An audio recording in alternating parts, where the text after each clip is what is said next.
اللہ تعالیٰ یہ خواب کیوں دکھاتا ہے بندوں کو؟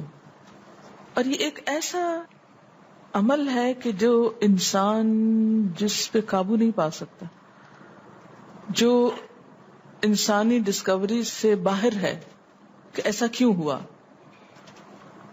آپ دیکھیں کہ انسان دو چیزوں کا مجموعہ ہے، ایک اس کا جسم ہے اور ایک اس کی روح ہے. جہاں یہ دونوں آپس میں ایک دوسرے سے موافقت کرتے ہیں، ایک دوسرے کے ساتھ کوآرڈینیٹ کر رہے ہیں، وہاں یہ ایک دوسرے سے کشمکش بھی کرتے ہیں. بعض اوقات جسمانی خواہشات روح پر غالب آ جاتی ہیں، بعض اوقات روحانی کیفیات جسم پر غالب آ جاتی ہیں. عام طور پر دن میں جب ہم دنیا کے کام کر رہے ہوتے ہیں تو ہمارا جسم ایکٹیو ہوتا ہے، اور اس کا نتیجہ کیا ہوتا ہے کہ روح کی جو کار فرمائی ہیں وہ ذرا لو ہو جاتی.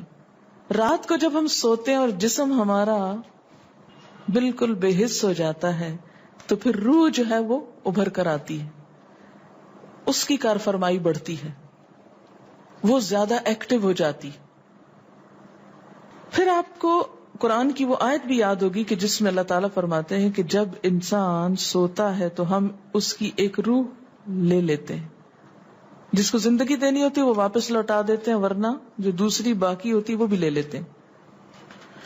اب یہ جو روح نکلتی ہے نا ایک ہمارے جسم سے، تو یوں لگتا ہے کہ جیسے وہ مختلف جگہوں پہ وانڈر کرتی، یعنی گھومتی پھرتی، اور بعض اوقات دور دراز پہنچ کے مثلا کسی مردے سے جا ملاقات کرتی. کیونکہ روح تو ایک لطیف چیز ہے نا، جب ماں کے پیٹ میں بچے کے اندر آتی ہے تو کوئی پتہ نہیں چلتا، جب نکل جاتی ہے تو کوئی پتہ نہیں چلتا. اسی طرح روح دیواروں کے پار بھی چلی جاتی ہے. قرآن پاک میں آتا ہے نا کہ اینما تکونوا یدرککم الموت ولو کنتم فی بروج مشیدہ، یعنی اگر بالکل ساؤنڈ پروف اور ہوا پروف جگہ پر بھی کوئی چیز رکھ دی جائے تو کیا ہوگا؟ روح وہاں سے بھی نکل جائے گی. یعنی روح کے لیے یہ مادی چیزیں رکاوٹ نہیں ہے. اب آپ دیکھیں جو لوگ مر جاتے ہیں بعض اوقات آپ کی ان سے ملاقات ہوتی اور آپ کو یوں لگتا ہے جیسے آپ ان کو چھو کر آئیں، اور ایسا ممکن ہے کہ وہ جو سوتے وقت ایک روح آپ کی نکلی وہ ٹریول کرتے کرتے اس مقام پہ جا پہنچی جہاں وہ مردہ روح تھی، اور اس نے اس سے جا کر باتیں بھی کی، کچھ میسج بھی لیے، کچھ اور بھی. تو اس سارے کو ہم واضح طور پر نہ جان سکتے ہیں، اس کی حقیقت نہ سمجھ سکتے ہیں، لیکن بعض خوابوں کو انٹرپریٹ کرنے میں یہ چیز آپ کو مدد دے گی کہ ایسا کس طرح پاسبل ہے. آپ اپنے بستر پر لیٹے ہوئے اور روحانی طور پر آپ خواب میں آپ کہیں اور پہنچے ہوئے. بعض اوقات آپ دیکھتے ہیں کہ میت آپ کو کوئی چیز دے رہی ہے، میت رو رہی ہے، میت خوش ہے، آپ اس کو دیکھتے ہیں وہ بڑے باغ میں بیٹھی ہوئی ہے. یہ آپ نے کہاں سے دیکھ لیا؟ آپ تو بستر پہ لیٹے ہوئے تھے. تو وہ جو ایک شعور سوتے وقت نکل جاتا ہے، جسم سے الگ ہو جاتا ہے، وہ ٹریول کر رہا ہوتا ہے ایک طرح سے، اور وہ ایسی جگہوں پر اللہ کے اذن سے ہی پہنچ جاتا ہے اور اس کو وہاں کی معلومات مل جاتی ہیں.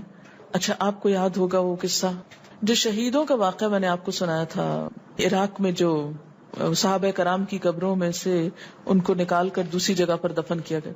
آپ نے دیکھا کہ مستقل کنٹینیوسلی 3 دن خواب آیا ایک شخص، جب اس نے اگنور کیا تو بادشاہ وقت کو خواب آیا، مفتی اعظم کو خواب ہے، اور مسلسل خواب میں وہ اپنا میسج کنوے کر رہے ہیں کہ ہمیں وہاں سے نکالو، ہماری قبروں میں پانی آ گیا. اور یہ بالکل سچا واقعہ ہوا، دنیا نے جس کا مشاہدہ بھی کیا. تو پھر آپ اس کو کیسے انٹرپریٹ کریں گے؟ وہ شہداء کہاں ملے تھے؟ تو بات یہ ہے کہ جیسے ہماری روح ٹریول کرتی ہے، کہیں ایسی جگہ جا پہنچتی ہے تو ہو سکتا ہے کہ وہ اس مقام تک جا پہنچی ہو.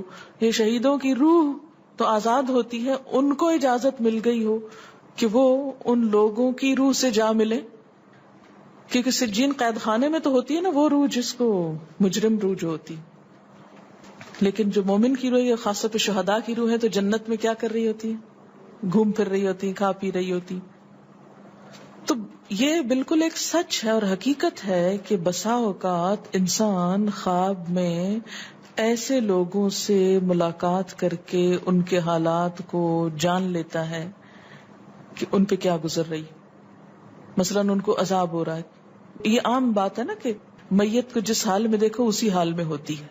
یعنی اگر خواب میں دیکھیں کسی نے اپنے والدین کو دیکھا کہ وہ بہت رو رہے ہیں فوت ہونے کے بعد، تو کیا کرنا چاہیے؟ ان کی طرف سے صدقہ دعا کرنی چاہیے. یہ بھی اللہ کی ایک رحمت ہوتی ہے کہ ان کو موقع دے دیا جاتا ہے کہ وہ اپنا میسج کنوے کر دیں. ایک طرح سے وہ اس کے دل کی بات نہیں ہوتی، الا یہ کہ آپ کسی انسان کے بارے میں بہت برا گمان رکھتے ہیں اور آپ اسے دیکھتے ہیں کہ وہ رو رہا ہے یا کچھ، لیکن کئی اور لوگ دیکھتے ہیں کہ وہ ہنس رہا ہے، کھیل رہا ہے. تو اس کا مطلب یہ ہے کہ پھر آپ ان دو کا کنٹراڈکشن کیسے دور کریں گے؟ تو پھر آپ یہ دیکھیں گے کہ جس نے خواب دیکھا ہے اس کا اپنا نظریہ اس شخص کے بارے میں کیا تھا، کیونکہ اس کی اپنی بدگمانی تو نہیں اندر چھپی ہوئی تھی کہ جو سوتے وقت اوپر ابھر آئی اور اس نے وہ روپ اس طرح کا دکھا دیا. پھر وہ حدیث نفس میں آ جائے گی، دل کی بات میں وہ چیز آ جائے گی. ٹھیک.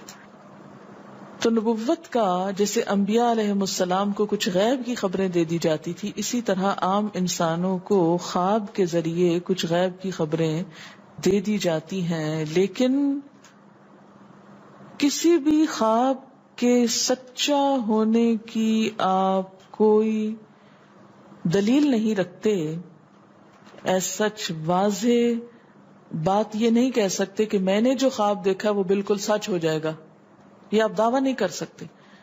نبوت کا تو دعویٰ کیا جا سکتا ہے، لیکن آپ اپنے خواب کا دعویٰ نہیں کر سکتے کہ میں نے جو دیکھا ہے وہ بالکل سچ دیکھا. ہو سکتا ہے آپ کو شیطان نے ڈرایا ہو سکتا ہے کہ آپ کے اپنے دل کی سوچیں اور خیالات اس میں آ رہے ہوں، اور خصوصاً اس وقت جب دو متضاد آپ کو خبریں ملیں. مثلاً ایک شخص آپ کے پاس آتا ہے، وہ کہتا ہے کہ میں نے آپ کے بارے میں بہت اچھا خواب دیکھا. دوسرا آتا ہے کہتا ہے کہ میں نے آپ کو اچھے حال میں نہیں دیکھا. اب یہ فرق کس چیز کا ہو گیا؟ اس کے اپنے گمان کا فرق ہے. ایک آپ کے بارے میں گمان اچھا رکھتا ہے، وہ آپ کو اچھا دیکھنا چاہتا ہے لہذا وہ آپ کو اچھا دیکھ رہا ہے، اور دوسرا آپ سے حسد رکھتا ہے اور وہ آپ کو ہر قیمت پہ ختم ہوتے دیکھنا چاہتا ہے. وہ ویسے تو مار نہیں سکتا آپ کو، لہذا خواب میں مار لیتا ہے اور خواب میں آپ کا حال برا دیکھ لیتا ہے. تو وہ خواب دراصل کیا ہوتا ہے؟ اس کی اپنے نفس کی بات ہوتی ہے. اسی طرح بعض لوگ جو جھوٹ سے بچتے ہیں، دھوکے سے بچتے ہیں، جن کے اندر منافقت نہیں ہوتی، جن کے دل بالکل صاف ہوتے ہیں، ان کو بھی بعض اوقات ایسے خواب آتے ہیں کہ جو بالکل واضح حقیقت ایک طرح سے نظر آ جاتی. لیکن کوئی شخص یہ خود سے دعویٰ نہیں کر سکتا کہ جو میں نے دیکھا ہے وہ میرے دل کی بات نہیں اور وہ بالکل بڑی سچائی ہے، جب تک کہ وہ چیز عملاً سامنے نہ آ جائے. آپ صلی اللہ علیہ وسلم نے فرمایا اچھا خواب اللہ کی طرف سے ہے اور برا شیطان کی طرف سے. یعنی اگر آپ کسی کو برا دیکھ رہے ہیں یا کسی کی برائی دیکھ رہے ہیں تو وہ دراصل کیا ہے؟ شیطان ہے آپ کے اندر، جو آپ کو اس شخص کے خلاف یا کسی خاص واقعے کے خلاف بھڑکا رہا ہے، اور آپ اپنی تسلی کر لیتے ہیں خواب کے ذریعے. فرمایا پس جب کوئی شخص پسندیدہ خواب دیکھے تو اسے صرف اس شخص سے بیان کرے جس سے محبت اور اعتقاد ہے. یہ میرا مشورہ نہیں، نبی صلی اللہ علیہ وسلم کا ہے آپ سب کے لیے. بخاری اور مسلم کی روایت ہے کہ جب کوئی اچھا خواب آپ دیکھیں تو کیا کریں؟ اس کو بتائیں جس سے آپ محبت رکھتے ہو، وہ آپ سے بھی رکھتا ہو اور جس پر آپ کا اعتماد ہو. جیسے حضرت یعقوب علیہ السلام نے کیا کہا تھا بیٹے کو کہ مجھے تو بتا دیا، بھائیوں کا نہیں بتانا. اور جب مکروہ خواب دیکھیں تو حق تعالی سے اس خواب کے شر اور شیطان کے فتنے سے پناہ مانگے. جب برا خواب دیکھیں تو اس خواب کے شر اور شیطان کے فتنے سے پناہ مانگے کہ شیطان بہکانے لگا انسان کو.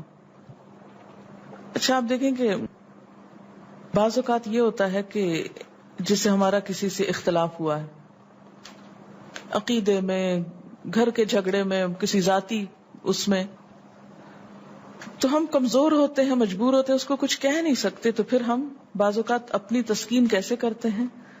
خوابوں میں کرتے ہیں. مثلاً ایک لڑکا کسی سے شادی کرنا چاہتا ہے اور وہ کر نہیں پاتا، اس کو وہ رشتہ مل نہیں رہا، تو وہ خواب میں دیکھتا ہے کہ اس کی شادی اس سے ہو گئی ہے، اس لڑکی سے. تو بعض خوابوں کی نوعیت بس صرف اتنی ہوتی، اس سے زیادہ اس کی حقیقت نہیں ہوتی. اچھا بعض اوقات جیسے کسی سے ضد ہے، عداوت ہے، دشمنی ہے آپ کی، اب آپ اس کو خواب میں برا دیکھ رہے ہیں، اس کی برائی دیکھ رہے ہیں، تو یہ دراصل کیا ہے؟ شیطان کا شر ہے جو آپ پہ غالب آ گیا ہے. آپ اس کی برائی چاہتے ہیں، ویسے کچھ کر نہیں پاتے، مجبور ہیں آپ، تو آپ خواب کے ذریعے وہ اپنی تسلی کر لیتے ہیں.